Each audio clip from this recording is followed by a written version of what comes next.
નહીં કરે કિંજલડી, ક્યારેય માફ નહીં કરે. હવે ખબર પડી. લીલાબેન, અલી એ વસુધા, ઓલા પોસ્ટર છે ને કાંઈ એમ નમ નહોતા લાગ્યા.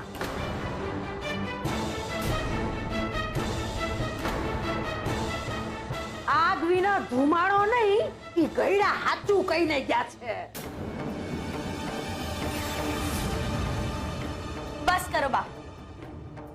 કિંજલ અને ઉત્કર્ષની વચ્ચે એવું કઈ જ નથી. કિંજલ, તું કેમ કે બોલતી નથી? ઈ હું બોલવાની? એની તો બધી પોલ એની ડાયરીએ જ ખોલી નાખી છે. એની ડાયરીએ. બા, કિંજલની આ ડાયરી તમારી પાસે ક્યાંથી આવી? કહું ને, કહું તને મારી પાસે ક્યાંથી આવી.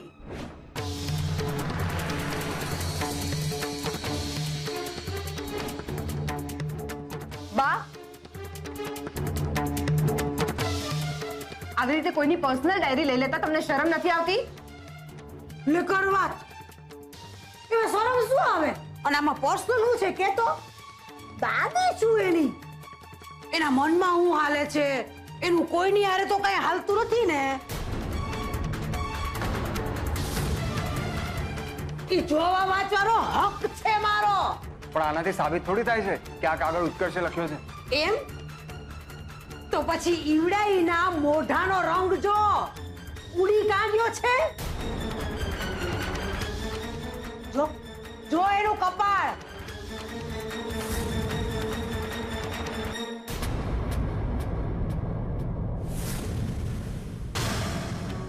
કેવો પરસેવો વળી રહ્યો છે.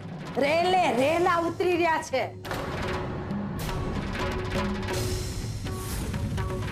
અને બોલતો કા નથી કે આ હંધુ ખોટું છે?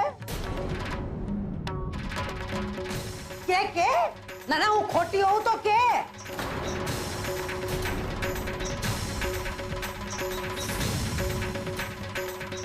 અને હકીકત તો ઈ છે કે આ કિંજલડીના મનમાં કઈક આવું જ હાલી રહ્યું છે. આ હું નથી કહેતી, એની ડાયરી કે છે. ડાયરી.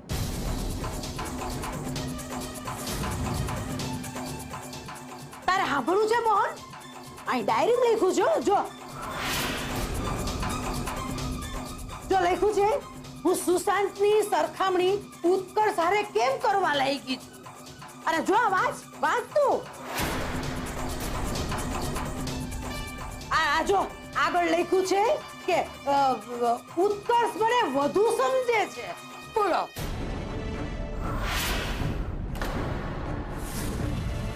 અને આ જો પાછું એમાં એ લખે છે કે ઉત્કર્ષ જેવો દોસ્તાર મારી હારે હર હંમેશ રે. હવે મને ઈ કે આ હર હંમેશ નો અર્થ શું થાય? આ તો બધા ભોટ છે ને, કોઈને કઈ સમજ પડતી જ નથી. એટલે છોડી તું જ મને કે આ હર હંમેશ નો અર્થ શું થાય?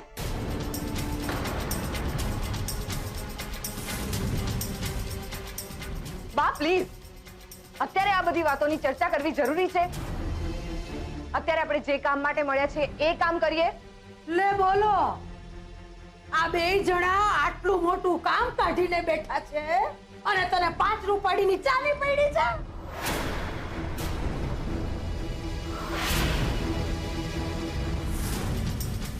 એ ઉત્કર્ષ્યા, આ કાગળ તે જ લખ્યો છે ઈ કબૂલ કરસ કે પછી કાગળ ને પેન મંગાવી અને આપણે અક્ષરની સરખામણી કરીએ કે?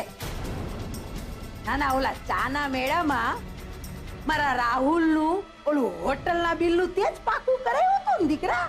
આવ આવ બાપા આવ. અને તારા જ હાથેથી 4-5 લીટીયું આ તારી ઠકરાણીના નામની લખ.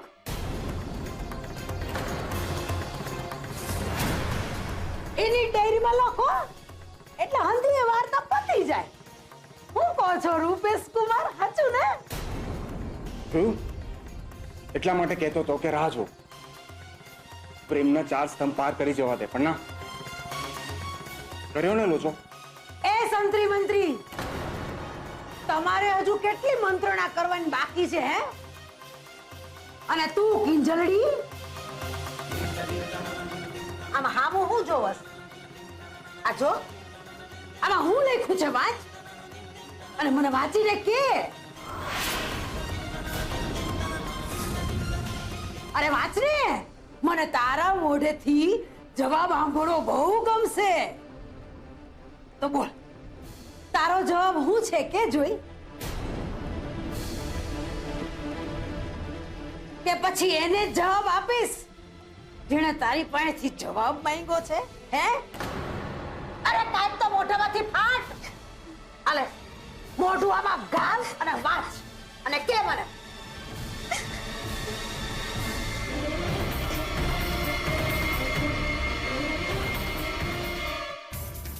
મારી તાપી નગરની રાણી, તને મારા મનની ઠકરાણી તો ગમશે.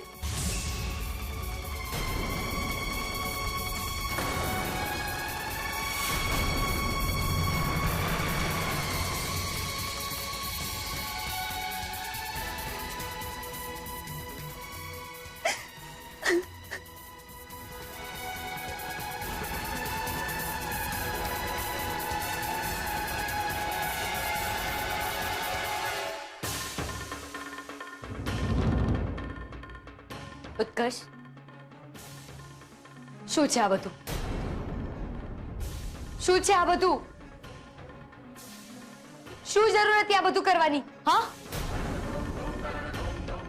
આ બધું કરતી વખતે તને એકવાર પણ વિચાર ના આવ્યો કે આ બધું કરીને તું આપણી દોસ્તી પર કાદવ ઉછાળી રહ્યો છે?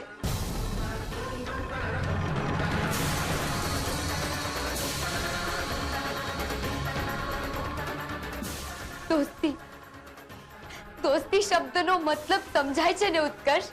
સમજાય છે ને તને?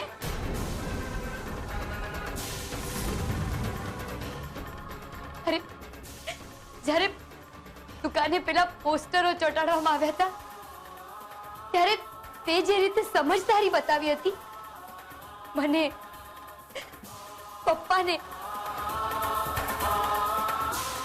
અમને બધાને એમ હતું કે ઉત્કર્ષનું બીજું નામ એટલે ભરોસો. ઇમરજન્સીની હેલ્પલાઇન. આમ આમ આંગળી ચીંધીને પોઈન્ટ આઉટ કરતા અભિમાનની સાથે કહેવાનું મન થાય કે એ ઉત્કર્ષ, એ રહ્યો ઉત્કર્ષ, મારો મિત્ર, મારો મિત્ર. પણ મિત્ર ઉત્કર્ષ, મેં તને મારા જીવનમાં મિત્રનું સ્થાન આપ્યું છે. અને પણ ક્યાં ખબર છે? કયા લેવલ પર ખબર છે? આ લેવલ પર સ્થાન આપ્યું છે. પણ ફક્ત એક મિત્ર તરીકેનું છે. એનાથી વધુ કઈ નહીં, કઈ નહીં ઉત્કર્ષ. આઈ એમ સોરી કિંજલ, હું તો બસ ખાલી તારો જવાબ જાણવા માંગતો હતો. જવાબ? જવાબ જોઈએ છે તારે?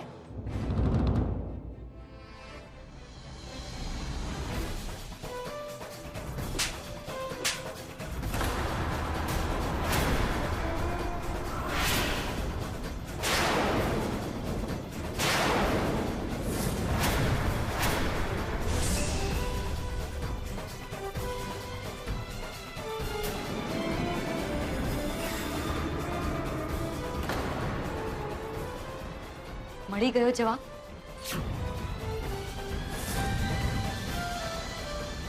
Now get out.